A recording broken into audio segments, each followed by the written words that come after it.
Alors, le Front National, le petit plagiaire, là, monsieur Philippot, vous savez... Plagier votre programme économique? Écoutez, j'ai participé à une espèce de rencontre, et puis on a vu, et on m'a signalé dans la salle, il y avait derrière un pilier, il y avait monsieur Philippot, vice-président du FN, qui était là à prendre des notes. Voilà où nous en sont réduits. Bon, c'est minable.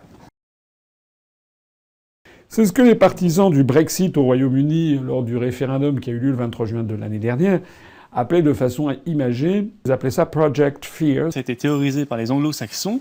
Ça s'appelle le projet Peur. Project Fear, Fear Project, comme ils disaient au Royaume-Uni lors du Brexit.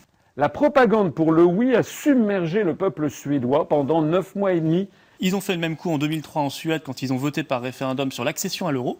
On a signé en 2011 le plus gros déficit commercial de l'histoire de France depuis Vercingétorix. Je vous signale qu'en janvier, on a battu le record historique de toute l'histoire de France du déficit commercial. Les appels d'offres, par exemple, seront limités aux productions faites en France à plus de 75%. Et donc nous essaierons de relocaliser en France le plus grand nombre possible de commandes publiques, notamment de faire interdiction à l'ensemble des ministères de s'approvisionner ailleurs qu'en France. On peut dire, écoutez, dans les marchés publics des cantines, des lycées, des collèges, des écoles, des universités, des entreprises, etc., on pourra manger local. Et ce sera permis, ce ne sera pas interdit par l'Union européenne.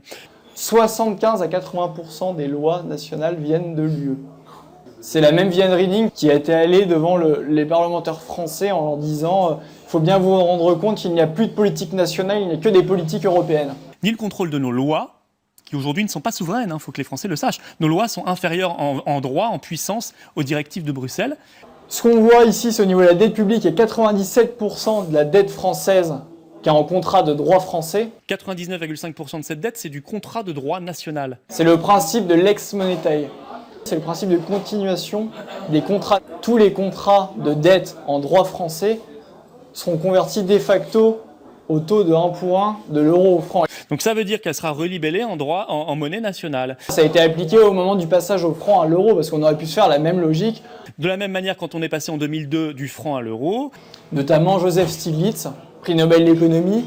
Il faut écouter M. Stiglitz, prix Nobel d'économie. Donc c'est-à-dire que c'est la plus faible zone de croissance économique du monde, la zone euro. La Commission de Bruxelles nous a entraînés dans la zone qui fait le moins de croissance et le plus de chômage du monde.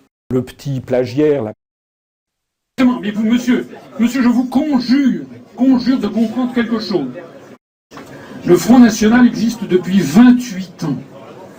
Le Front National est l'élément clé, absolument clé, du système pour maintenir son pouvoir en France. Si le Front National n'existait pas, il faudrait l'inventer, c'est d'ailleurs ce qui s'est passé.